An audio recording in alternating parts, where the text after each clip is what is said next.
You will hear a conversation between two students about the installation of a telephone. You have half a minute to read the questions first.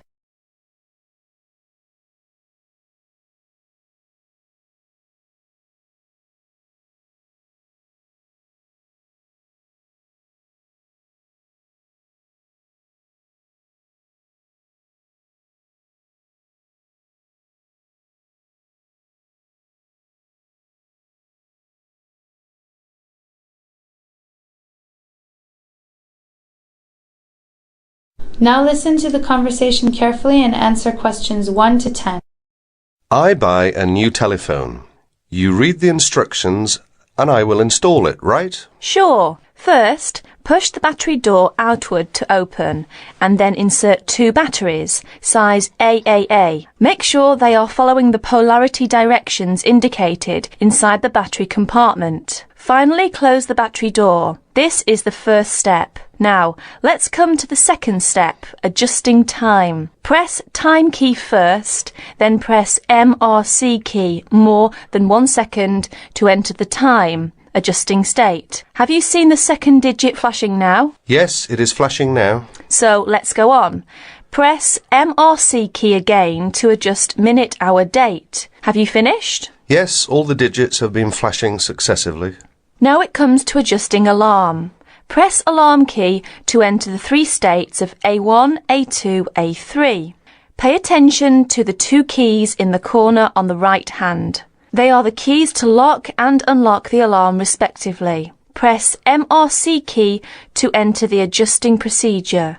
And have you seen the second digit begin to flash? Yes, I think I should repeat this action, yes? Yes.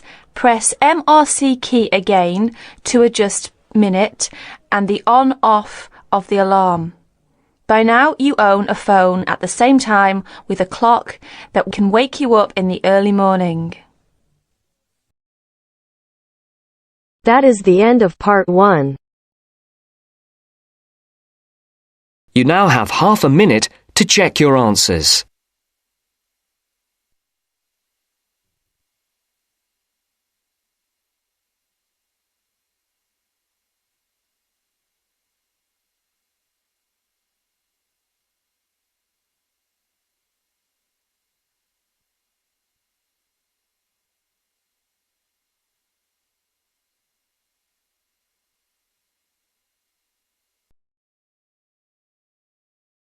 Now turns to part 2. Part 2. First, you have some time to look at questions 11 to 16.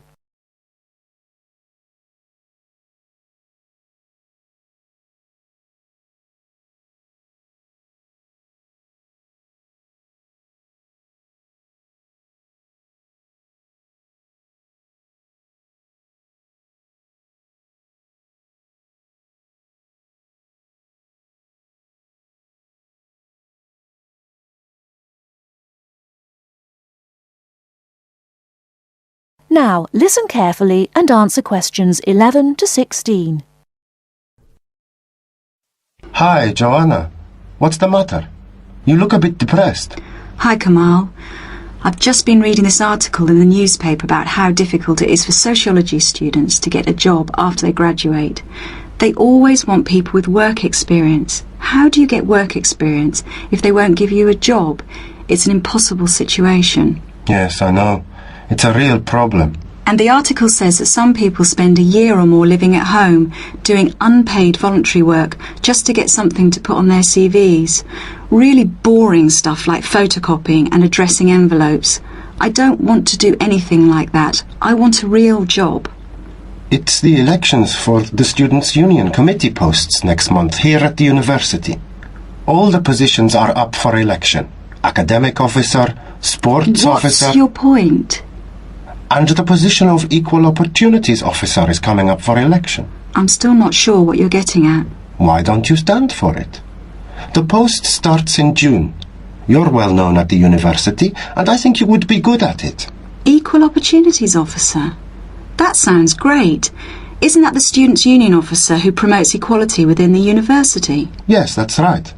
They raise awareness of equal opportunities for everyone in the university and promote the issue around campus.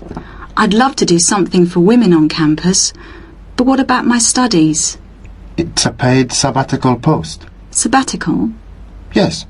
That means you take a year off and then start your studies again. Meanwhile, you get really good work experience and you can earn money at the same time. That sounds really interesting, but how do I get elected? You go to the Students' Union, fill in an application form and just give it to the union. Then, I guess, you need to put together a manifesto and try to get people to support you. I'll help you with your campaign, and I'll help you with publicity materials like posters for the notice boards and leaflets to hand out to everyone. It sounds really exciting. What exactly does the Equal Opportunities Officer do? I'm not really sure. Let's have a look at the Students' Union website. There it is. The Equal Opportunities Officer is responsible for anything which concerns women and equal rights, and is responsible to the Students' Union Executive Committee for making sure that any racism or sexism is dealt with. Students' Union officers have to be available for students to talk about any problems they have and try to help them. I would love that part of the job, giving help and advice to students. The whole reason I want to work in social services is to help people. That would be very good experience. It's a big responsibility too. It also says that you're in charge of a budget and you would be responsible for managing a team of people. It's good experience for a management position in the future. Now I'm getting really excited. What about the day-to-day responsibilities? It says here that the Equal Opportunities Officer acts on any health and safety issues. The Equal Opportunities Officer represents all the students on university committees like the Safety Committee and the Equal Opportunities Committee. Lots of meetings then. I don't think I would enjoy all those meetings quite so much. My first aid certificate might be useful for safety issues. Very useful. And you would supervise the running of the creche, make sure that students with young children have access to childcare, that sort of thing. Oh look, the Equal Opportunities Officer also has responsibility for the university bus service. Perhaps I could even get it to run on time. No, don't be too ambitious. We have to get you elected first. Let's take a walk to the union office. Maybe we can meet the Equal Opportunities Officer and talk to her about the job. Great, let's go.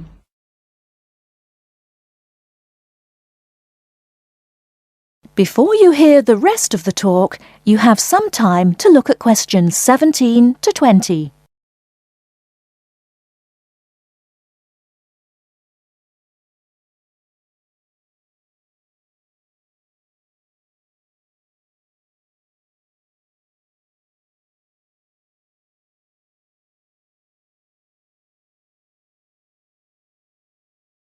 Now listen and answer questions 17 to 20. That's about all I want to say about the course and coursework. As you heard, it's very intensive and there's a lot of work to do. So, how to deal with all the work? It's really important to make sure you have good study skills. It makes the difference between failing, just passing, or doing well on any course. There are workshops given by student service counsellors on study skills. But I just want to put you in the picture with a quick overview of useful study skills. There are 5 points I want to make here. The main thing is to get organised. The first thing you need to do, as soon as you get your timetable and reading list, is to draw up a plan of study. Time management is what all students are bad at. Unfortunately, it's what they need to be very good at. Make up a timetable and put in all the things like lab work, lectures, seminars and tutorials that you will attend. Make a note of exactly what work you will do for each of your courses. Where do we get that from? Your lecturer will tell you exactly how you will be assessed at the end of the course. Make sure that you add in time for reading, preparing seminars and so on. Put deadlines into your study plan and put these deadlines into your computer to remind you when they are. With deadlines you need to be realistic and know yourself. Are you the kind of person who leaves things to the last minute? If you are, make sure you remind yourself about deadlines well in advance. Don't leave things to the last minute. That sounds like me. Aim to have a balanced life of academic work, a paid job if you need one, and social activities. As a rough guide, you should be doing 40 hours of academic work per week, and 5 to 15 hours for a part-time job, no more. The second point is don't be late or miss lectures. Remember, the person giving the lecture is probably the same person who sets your exams. In lectures, you hear information from the person who will be testing you on it. You will take much longer to gather it from other sources. Classes offer an opportunity to ask questions about difficult material, and you won't miss extra information. Thirdly, make sure that you regularly reread your notes from lectures, books and handouts. This will help you remember what you have done. Finally, 2 more important points. We expect you to work long hours on your own. The information we give you in tutorials and lectures is just a starting point, often comprising the main points of themes of the subject. After this, it's up to you to go into detail about the topic and be familiar enough on certain points to give a seminar on it if asked. The next and last point is this. You need to think about what you read and any information you get on a topic. We're looking for students who can evaluate material critically, students who can think critically. Students who simply read and remember information do not make as good progress as students who think about the subject and form their own opinions on it, based on looking at the subject from all points of view. So we are not just learning facts and figures. Facts and figures are an important part of learning, but not the most important thing. It's what you do with them that is critical.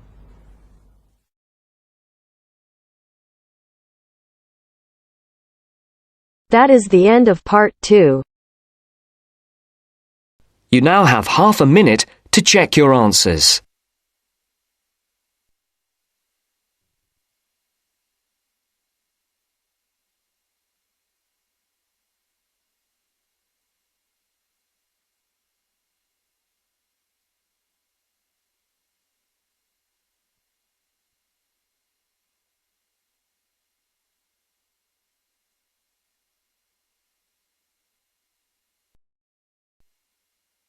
Now turns to part 3.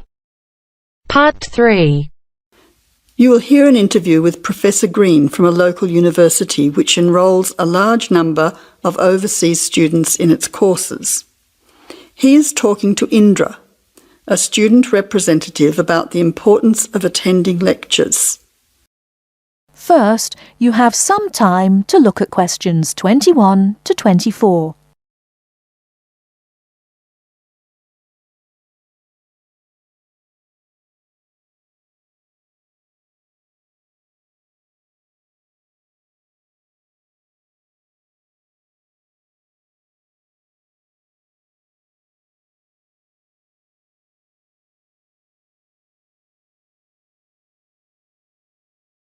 Now, listen carefully and answer questions 21 to 24. Good afternoon, Professor Green. Thank you for your time today. I wonder if you could explain why you think it is important for us to attend lectures in a course that we're studying. Well, despite the increasing dependence on online communication these days, I do think it is important. Apart from delivering the content of the lecture itself, I believe that there are some general communication benefits from having large groups of students together in one place. For lecturers, it is an opportunity for us to address many students together at one time. For students, it helps you to feel part of the wider learning community who are following the course. You can interact with each other both before and after the lecture to discuss the ideas and content, networking with each other and comparing your notes. But isn't most of this achieved, as you said, these days through online communication? Well, lecturers do communicate with students online, of course, but we usually only give a summary or notes of the lecture, so there are significant differences. When you go to lectures, you get more of an insight into what the lecturer considers important. We give additional commentary and anecdotes, and by voice emphasis, we can alert you to the key concepts, theories, and issues of the subject. By not attending lectures, you might miss crucial information about what we are expecting in an assignment. You know, these extra things can make a difference. OK, but there are tutorials. There is a lot of interaction between students and lecturers in tutorials. Can't all this be done in tutorial discussion groups instead of having lectures? Yes, to some extent. But during lectures, the lecturers can sensitise you to the debates and the controversies that are dealt with in the literature. This can help you think more critically about the subject. So then, when you come to the tutorial, you'll be able to come with some questions and ideas for discussion. The result of this is that the tutorial class will be more beneficial for everyone who attends.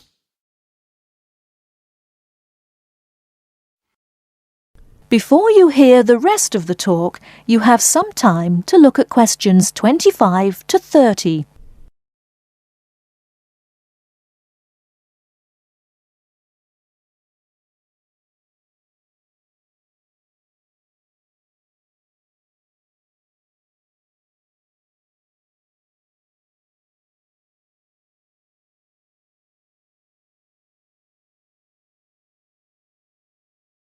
Now listen and answer questions 25 to 30.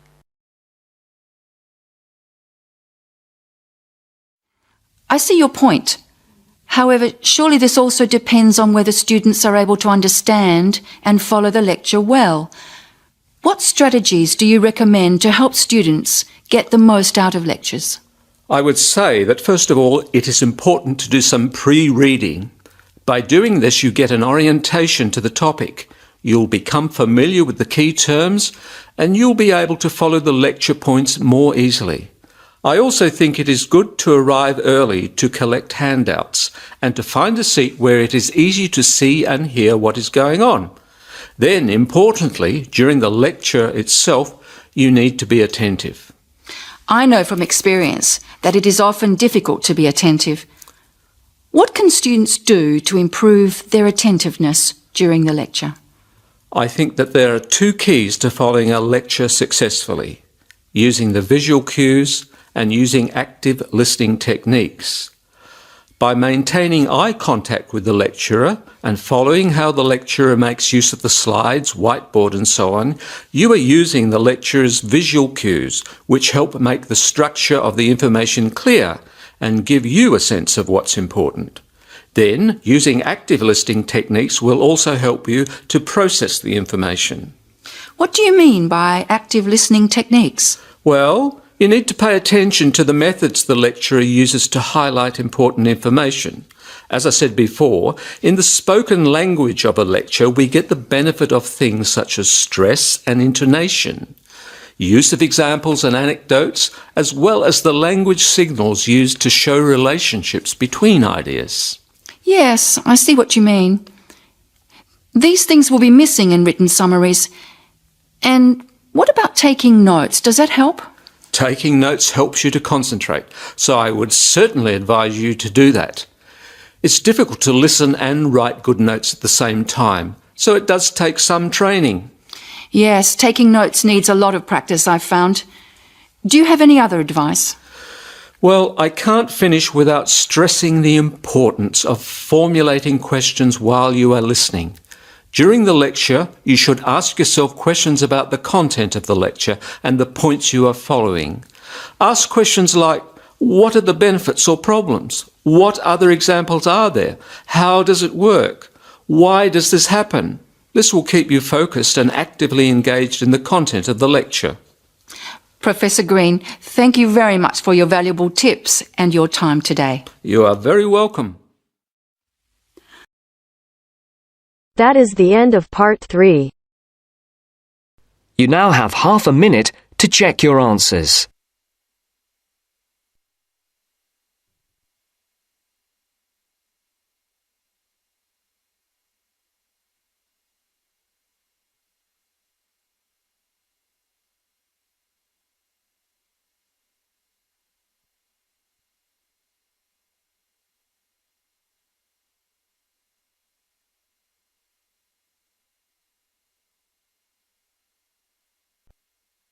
Now turns to part 4. Part 4. Listen to the following talk between two friends and answer the questions with no more than 3 words. First, you have some time to look at questions 31 to 40.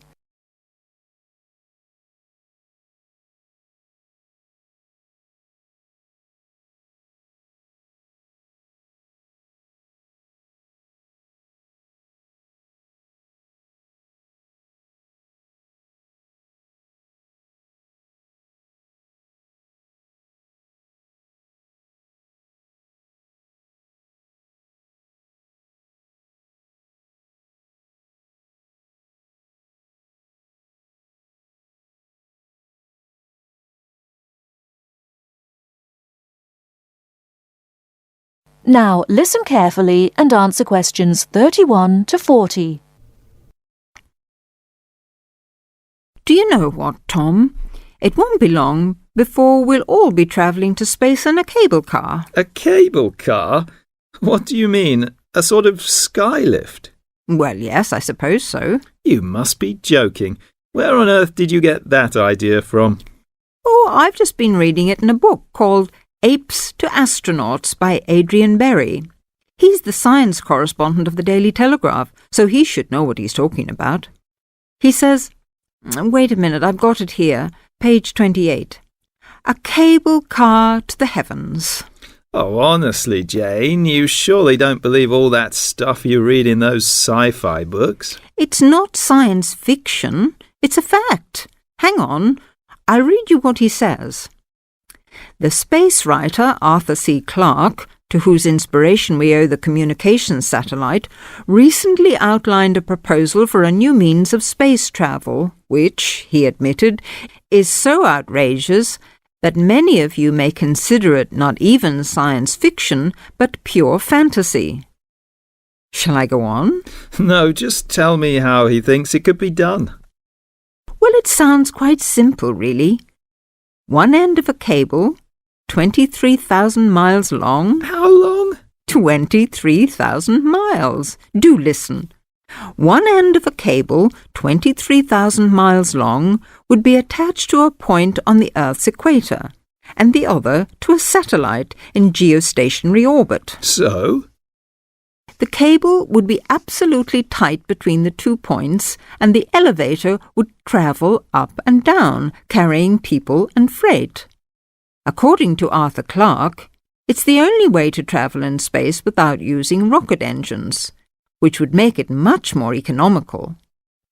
I wonder if it would be more comfortable. It sounds pretty uncomfortable to me, and heaven knows what speed it'd be travelling at. What would happen if the cable broke? Oh, he explains all that. Apparently, the most likely place for it to break would be at or near the ground. And if that happened, it wouldn't fall down, it would fall upwards. Upwards?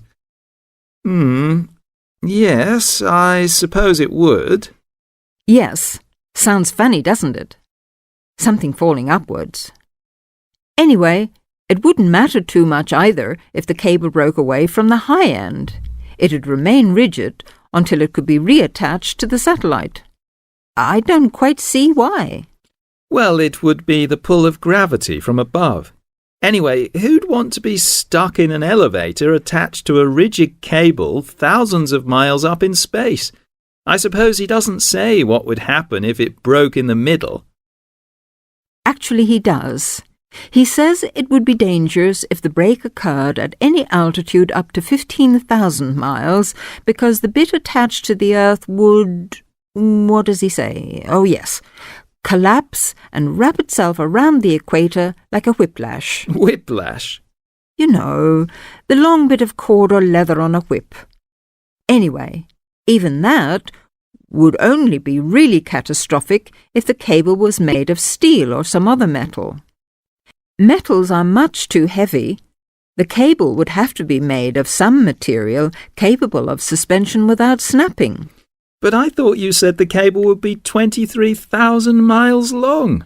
I did, but the 3,000-mile breaking length is because of gravity. Well, all I can say is you'll never catch me going to space in a cable car. I'd rather keep my feet on the ground, thank you very much. That is the end of part 4. You now have half a minute to check your answers.